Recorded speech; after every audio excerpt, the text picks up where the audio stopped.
Salama, bien-aimé dans le Seigneur, c'est bien moi, votre sœur Déborah, l'humble servante du Seigneur et la vôtre aussi. Voilà, je dis un salama à tout le monde, soyez puissamment bénis, bien-aimés dans le Seigneur, au nom puissant d'Issaïa Congo. Voilà, bien-aimés dans le Seigneur, aujourd'hui, comme vous avez vu dans le titre, je viens donner un message pour Didi Stone et son papa, donc Kofi Olomide. Salama, ma petite Didi, sois puissamment béni. Je ne te connais pas, mais je t'aime beaucoup. Je t'aime beaucoup parce que c'est comme ça. Vous savez, quand Tata Nzambe aime quelqu'un, l'amour que nous ressentons pour certaines personnes, c'est tout simplement l'amour que Tata Nzambe a pour cette personne-là ou a pour ces personnes. Oui, souvent c'est ça.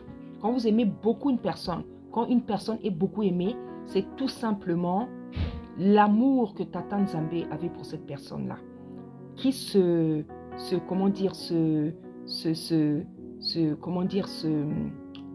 révèle en fait à travers les gens. Vous avez vu lorsque Marie Missamou est décédée, Alain Moloto est décédé, la foule qui avait eu à leur mort, ça représentait tout simplement l'amour que Tata Nzambe avait pour ces personnes-là.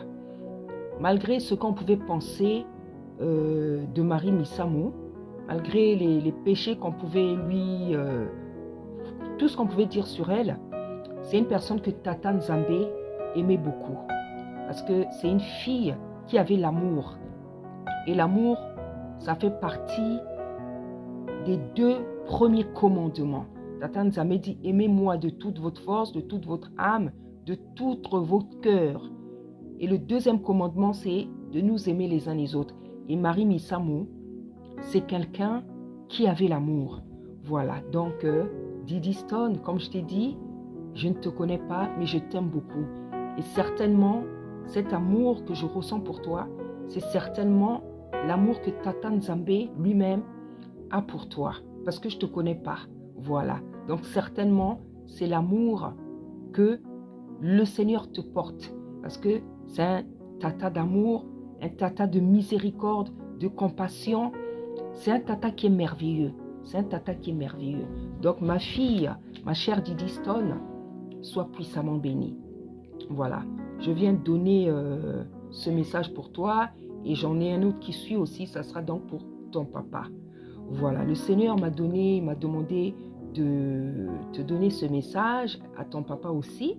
J'ai déjà donné plusieurs messages à ton papa. Je ne suis pas la seule, Juxala. Ton papa, bon, ça je laisse dans la 2e partie parce que je ne veux pas tout mélanger. Voilà, donc ma chère Didi, le Seigneur t'aime beaucoup, mais la Bible dit que c'est un tata d'ordre. C'est un tata d'ordre et non de désordre. C'est-à-dire que même lorsqu'il aime quelqu'un, et surtout lorsqu'il aime quelqu'un, il attend de cette personne de l'ordre dans sa vie, de la discipline, parce que c'est lui le créateur, et c'est un tata d'ordre et de discipline. La Bible nous dit que c'est un tata d'ordre et non de désordre. Voilà, donc ce qu'il attend, ce qu'il souhaite, ce qu'il attend dans la vie de ses enfants, c'est que nous manifestions l'ordre qui est une de ses caractéristiques. Tu vois, tu as fait ton baptême. Tu as fait ton baptême, ça veut dire que tu reconnais que Tata Nzambe est vivant. Tu reconnais que c'est le Créateur. Tu reconnais qu'il y a un Dieu qui est vivant. Tu reconnais que c'est le Créateur du ciel et de la terre. C'est pour ça que tu as fait ton baptême. Parce que tu crois en lui. Tu es croyante. Tu es une fille du Créateur. Donc il ne suffit pas seulement d'y croire. Il s'agit aussi de pratiquer ses ordonnances. Parce qu'il nous a donné un livre. Il nous a donné la loi. La loi laissée par Moïse, écrite par Moïse. C'est le livre que Tata Nzambe nous a donné. Il nous a donné son livre, la Bible, qui est certes un livre falsifié, qui a beaucoup été falsifié. On a enlevé des livres, comme tu dois le savoir, parce que tu es une intellectuelle. Je sais que tu suis certainement les informations. Mais c'est un livre qu'il nous a donné. Et il a donné ce livre-là avec des lois, avec des ordonnances, des commandements, des préceptes, afin que nous, ces enfants, nous sachions comment marcher sur la terre. Parce que la Bible dit qu'un peuple sans frein, sans révélation, est un peuple sans frein. Regarde comment, avant que Tata Nzambe donne la loi, les hommes marchaient n'importe comment. Et malgré même qu'il nous ait donné ce livre, les hommes continuent à pécher. Les hommes continuent à pécher, malgré même le fait qu'il ait donné son fils, les hommes continuent à pécher. Malgré le fait qu'il y ait la Bible, les hommes continuent à pécher. Donc il a bien fait de donner ce livre, il a bien fait de donner la loi dans laquelle se trouvent ses préceptes, ses commandements, ses ordonnances. Donc quand tu te dis une enfant de Tata Nzambe, quand tu passes, tu acceptes de passer ton baptême, ça veut dire que tu crois qu'il est vivant. Et comme je dis, il ne suffit pas seulement de croire qu'il est vivant, il faut aussi pratiquer sa parole. Mais lorsque tu analyses ta vie, est-ce que tu penses que tu pratiques ta parole? Je n'ai pas besoin de connaître toute ta vie. Je dirais directement non. Parce que lorsque je vois tes images, lorsque je vois ta vie, il y a beaucoup de choses que tu fais qui ne sont pas en concordance avec la parole de Tata Nzambe. Mais parce qu'il t'aime tellement, c'est pour ça qu'il me donne ce message pour toi. Parce qu'il t'aime. Il veut que tu reviennes à lui. Comme j'ai dit, tu as passé ton baptême. Tu es passé dans les eaux du baptême. Ça veut dire que tu acceptes son existence. Et j'en suis sûre que tu l'aimes. Mais tu dois te comporter conformément à la parole. Tu dois faire ce qu'il aime et tu ne dois pas faire ce qu'il n'aime pas. Tu connais ta vie mieux que moi. Donc tu es très intelligente.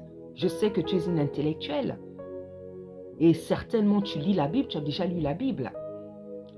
Donc, tu sais ce que Tata Nzambe aime. Tu sais ce qu'il n'aime pas. Donc, je viens t'exhorter donc à la repentance. Parce que c'est ça le message. Tata Nzambe t'appelle à la repentance. À pratiquer ce qu'il aime, ses ordonnances, ses commandements, ses préceptes. Et à arrêter ce qu'il n'aime pas. Donc, le péché. Le péché. Tu es une belle fille. Une belle jeune fille. Charismatique. Avec une belle aura, une grande étoile. Pour ceux qui ont l'œil spirituel. Je veux te dire ce qu'il y a dans une étoile. Tu sais, dans une étoile, l'étoile a 5 éléments. Dans l'étoile, il y a le ministère de quelqu'un. C'est-à-dire le service devant Tata Nzambe. Ce que tu dois faire, comment tu dois servir le Seigneur. Il y a le ministère. Il y a les talents, il y a les grâces. Il y a les dons spirituels. Donc les dons spirituels, les dons avec lesquels tu dois servir Tata Nzambe. Il y a la richesse. Si je me suis trompée, je vais rectifier. Voilà tout ce qu'il y a dans l'étoile. Et lorsqu'on te voit, on sent que tu as une grande étoile. Mais cette étoile-là, il faut qu'elle soit utilisée à bon escient. Il faut qu'elle soit utilisée pour la gloire de Tata Nzambe, comme ta beauté, comme ton intelligence, comme ton charisme. Tu es rempli de grâce. Tu as une belle étoile, ça se voit. Je n'ai pas besoin de te connaître. Je suis servante et je sais reconnaître. J'ai l'esprit de Tata Nzambe. Je sais reconnaître les gens qui ont une étoile, non négligeable. Je sais le reconnaître parce que je suis rempli de l'esprit de Tata Nzambe. Donc je peux confesser que Tata Nzambe t'a fait cette grâce d'avoir une belle étoile. Non seulement une belle, mais une grande étoile. Mais cette étoile-là, elle doit servir à la gloire de Tata Nzambe. Ta beauté, ton corps, ton charisme, ton étoile doivent servir à la gloire de Tata Nzambe. Tata Nzambe ne doit pas regretter de t'avoir donné toutes ces grâces. Il ne doit pas regretter, au contraire, il doit se réjouir. Quand il te voit, il doit être heureux, il doit dire « Ah, ce que j'ai mis en elle, c'est pour ma gloire ». Et lorsqu'il pourra voir ça, lorsqu'il pourra constater ça, lorsqu'il pourra constater que tout ce qu'il t'a donné, la beauté, la grâce, c'est pour sa gloire, il va t'applaudir. Il va t'applaudir. Il va te faire davantage du bien. Il va te protéger. Il va te faire du bien. Il va te faire encore plus de bien. Parce que lorsqu'on voit ta vie, tu es déjà béni sur beaucoup de plans, physiquement, intellectuellement, au niveau des grâces, au niveau des dons, au niveau des talents. Tu es béni. Tu es béni. Mais si tu le sers, tu seras béni davantage. Si tu le crains, si tu apprends à le connaître, si tu apprends à l'aimer, à te détacher du péché, à t'approcher de lui, à chercher à le servir. il te bénira davantage. Il te bénira. Donc, je viens vers toi, ma chère, ma chérie, j'ai envie de dire, parce que je t'aime beaucoup. Parce que c'est un appel à la repentance de la part de Tata Nzambe. C'est un appel à la repentance. Détache-toi du péché. Éloigne-toi du péché. Fuis le péché. Abandonne tout ce qui ne peut pas plaire à Tata Nzambe. Le fait de ne pas bien s'habiller, le fait de te dénuder pratiquement sur Instagram, sur Facebook, je ne sais pas sur quelle autre application. Évite tout cela. Le monde entier sait que tu es belle. Tata Nzambe, le créateur, il sait que tu es belle. Tout le monde sait que tu es belle. Tu n'as pas besoin de montrer ta beauté. Ta beauté, ton corps, c'est pour ton mari, chérie. C'est pour ton mari, ma fille. C'est pour ton mari. Cache tout ça pour toi. Cache tout ça pour ton mari. Cache tout ça pour ton mari. Regarde, tu n'es pas encore marié. Le monde entier a déjà vu ta nudité. Lorsque je parle de ta nudité, c'est-à-dire le fait de montrer ton corps. J'espère que tu ne vas pas nous montrer la totalité de ta nudité un de ces jours. Tu vois, parce que tu en as déjà beaucoup fait. Tu en as déjà beaucoup fait. Quand je parle de nudité, c'est-à-dire pratiquement tout montrer. Pratiquement tout montrer. C'est ça. Tu vois, garde tout ce trésor, cette beauté pour ton mari, ma fille. Garde toute cette beauté pour ton mari. Garde tout ça pour ton mari. Tu vois, donc je viens t'appeler à la repentance. Tata Nzambe a besoin de toi. Repentis-toi. Demande pardon à Tata Nzambe pour tes péchés. Parce qu'il y en a nombreux, ma petite fille. Il y en a nombreux. Il y a ce fait de montrer tout le temps ton corps. Ton corps est fait pour ton mari. Il y a aussi les conflits avec papa. Il y a les conflits avec papa, avec d'autres personnes, je n'en sais rien. Mais en ce qui concerne ton papa, Tata Nzambe dit dans sa parole, honore tes parents.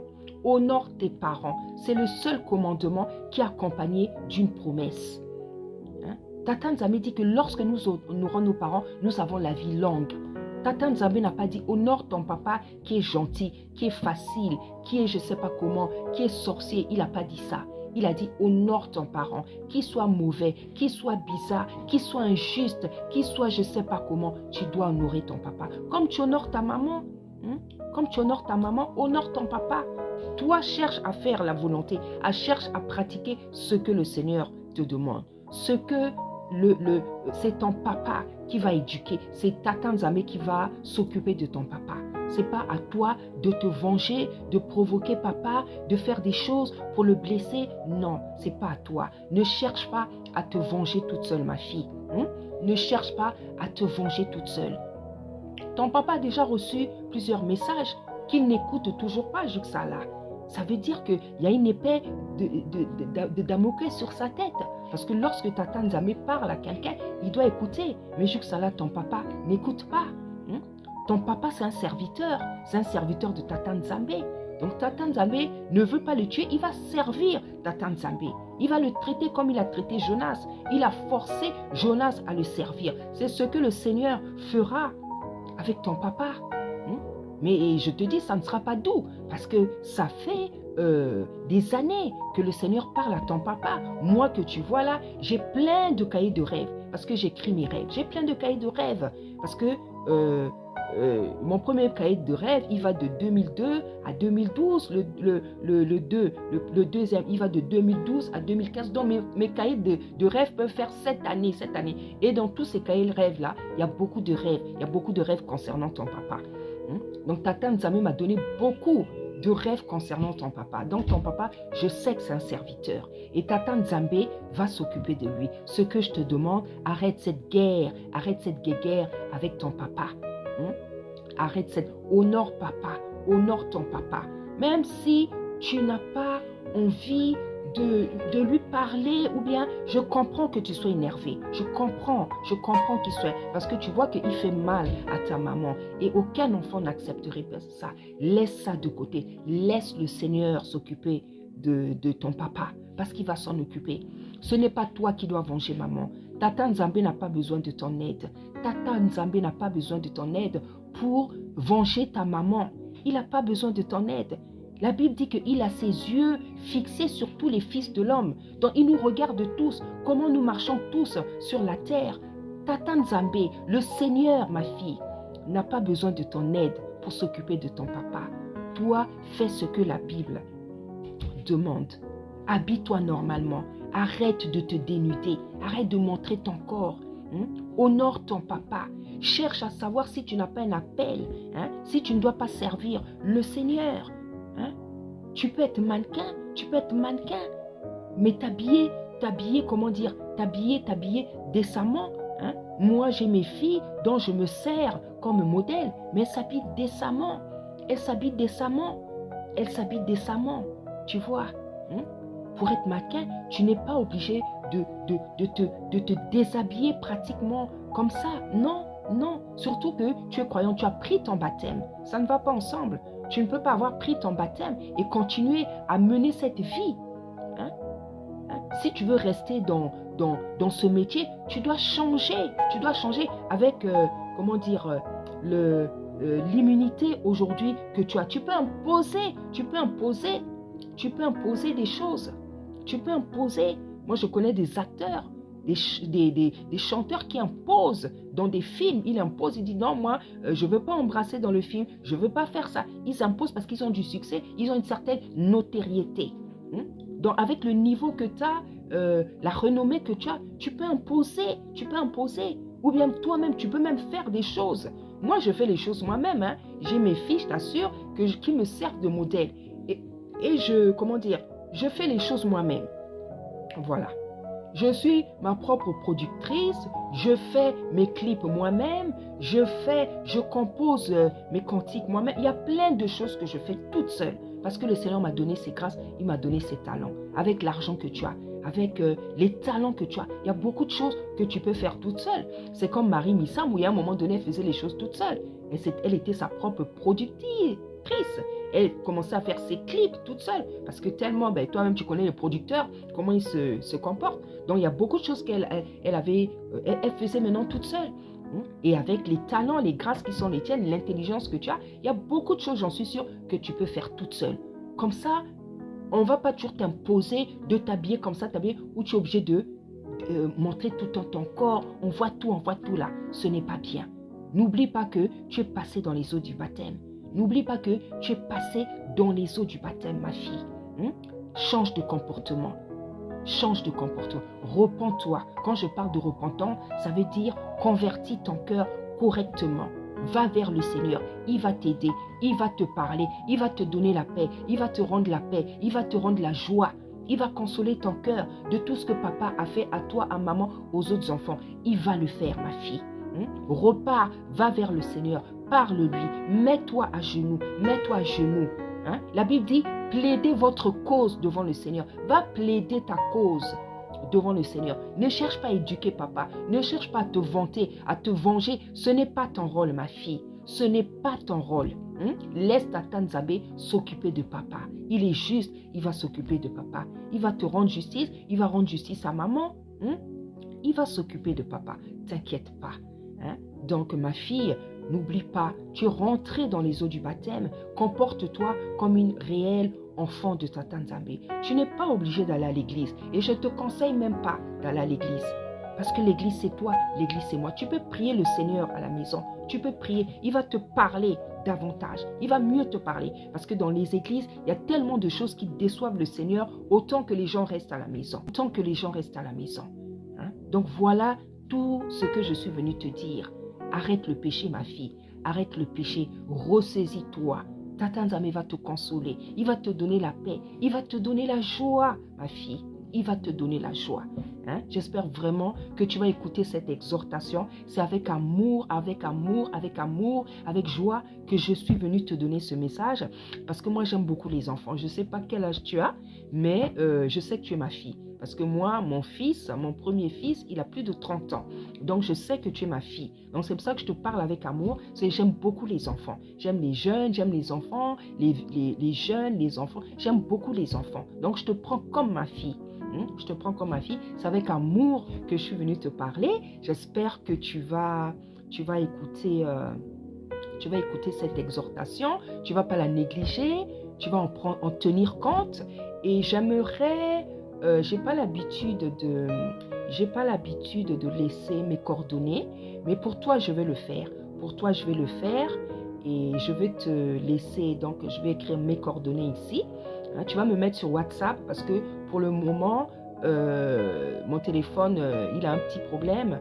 Les gens n'arrivent pas à m'avoir en normal. Voilà.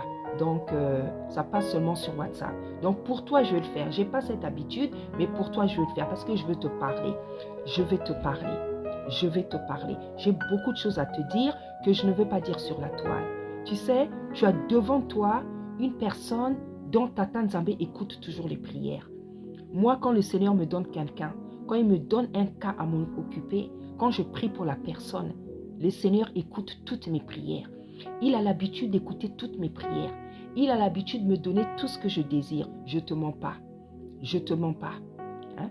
Ça peut prendre du temps. Il y a des choses qu'il m'a promis, il ne m'a pas encore donné, mais il va me les donner. Et en général, quand je lui demande quelque chose, il me donne. Même si ce n'est pas tout de suite, il me montre toujours qu'il va me donner. Parce que la Bible dit que si on fait de lui ses délices, il nous donne tout ce que notre cœur désire. Et moi, j'ai fait de lui mes délices. Et je m'évertue, je m'efforce de faire de lui mes délices. Donc j'ai la conviction que à chaque fois que je lui demande quelque chose, il me donne. Et je vois ça dans ma vie. Je vois ça dans ma vie. Je t'embrasse très très fort. Je te fais de gros bisous. Je te fais de gros câlins. Sois bénie ma fille. Sois bénie, sois bénie, sois bénie. Au nom puissant des Sacoum. Merci.